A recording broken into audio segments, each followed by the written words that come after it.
여러분 안녕하십니까, 강신업 변호사입니다. 자유대한민국당이 성명문을 발표했습니다. 전륜하라는 자들 스스로 윤석열 프레임에 갇혔다라고 하는 내용인데요.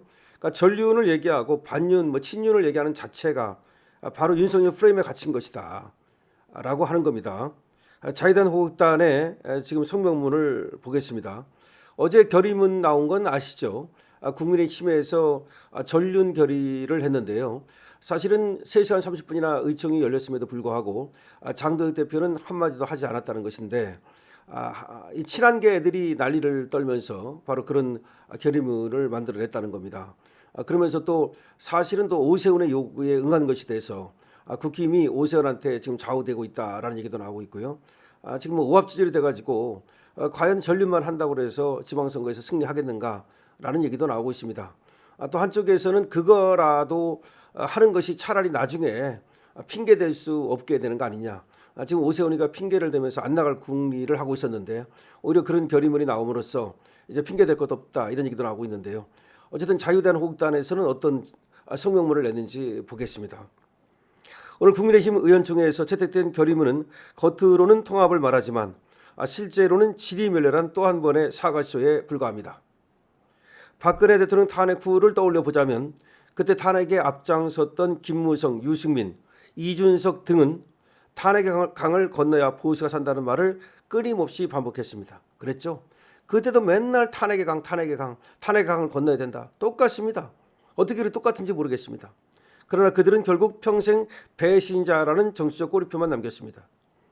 탄핵의 강을 건너겠다는 그들의 구호는 보수를 살린 전략이 아니라 스스로를 고립시키는 프레임에 불과했습니다. 지금 장도혁 대표와 몇몇 소수를 제외한 국민의힘 다수가 외치는 전륜, 절연도 그와 다르지 않습니다.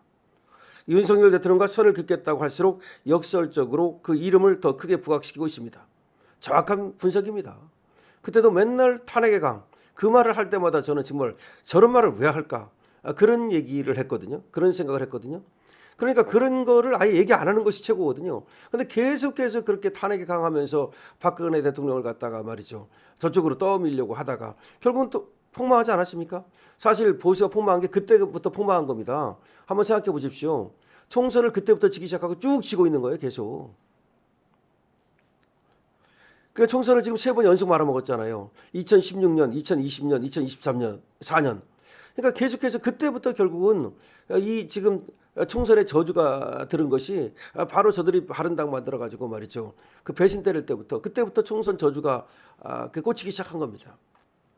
그래서 지금 얘기하는 것처럼 박근혜 대통령 탄핵 후를 떠올려 보자면 그때 탄핵에 앞장섰던 김무성, 유승민, 이준석 등은 탄핵의 강을 건너야 보수가 산다는 말을 끊임없이 반복했다.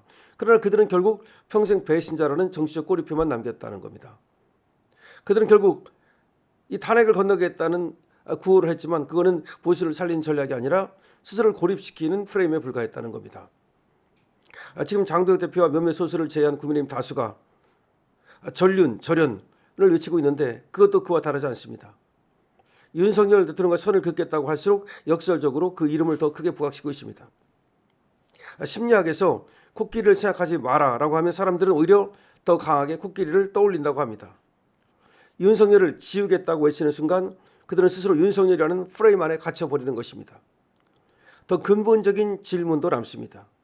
국민들은 묻게 될 것입니다.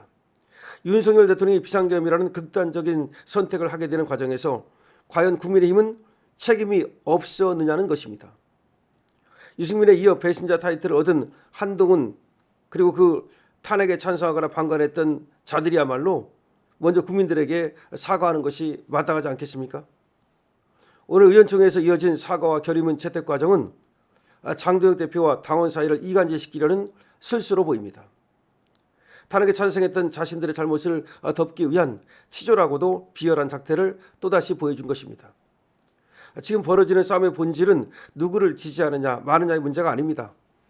당의 방향과 주도권을 둘러싼 싸움입니다.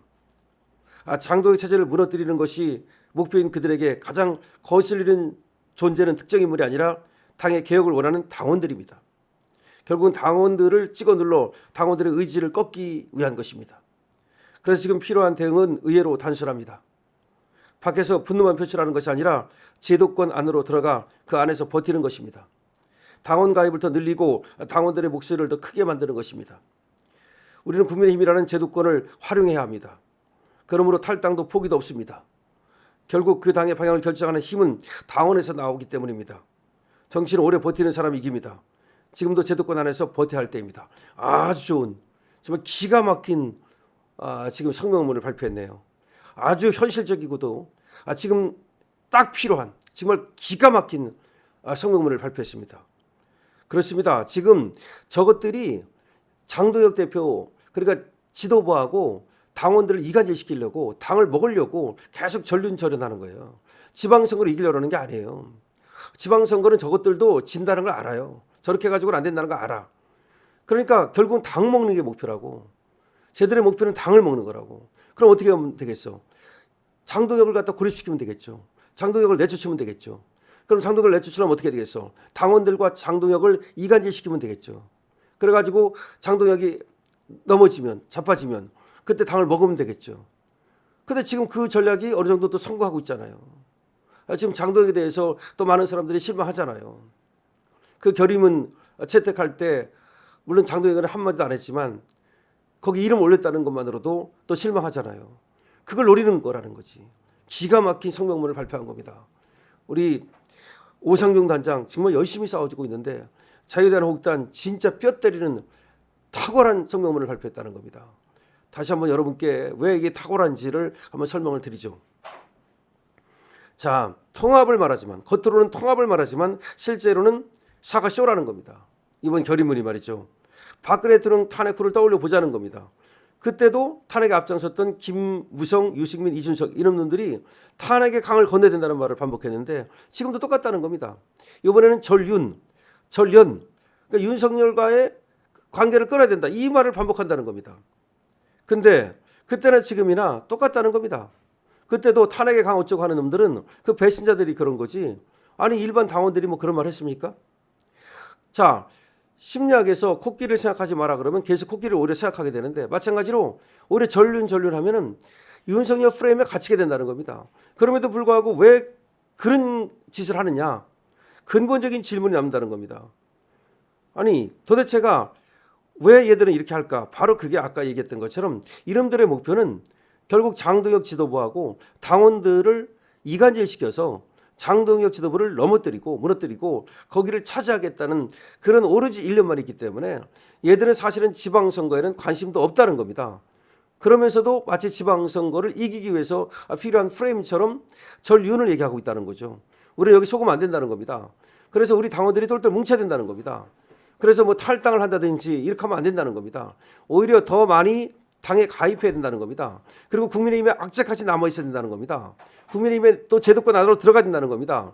여러분들이 제도권 안으로 들어가고 그리고 우리가 정말 당을 갖다가 저 배신자들을 물리칠 수 있는 그런 당원들, 전투력 있는 그런 당원들이 이제 제도권 안으로 들어가기 위해서 국회의원도 돼야 되고 공천받아가지고 그리고 이번 지방선거에도 들어가야 된다는 겁니다. 그야말로 오상종 단장 같은 사람도 사실은 말이죠. 제도권 안으로 들어가야 됩니다. 김상진 이런 사람들도 다 제도권 안으로 들어가야 된다는 것이 제 생각이거든요. 잘 싸우는 사람들을 제도권 안으로 집어넣어야 됩니다. 여러분들 어떻게 생각하십니까? 여러분들의 의견을 댓글로만 남겨주시기 바랍니다. 강시엽TV의 좋아요, 구독을 부탁드립니다. 강시엽TV입니다.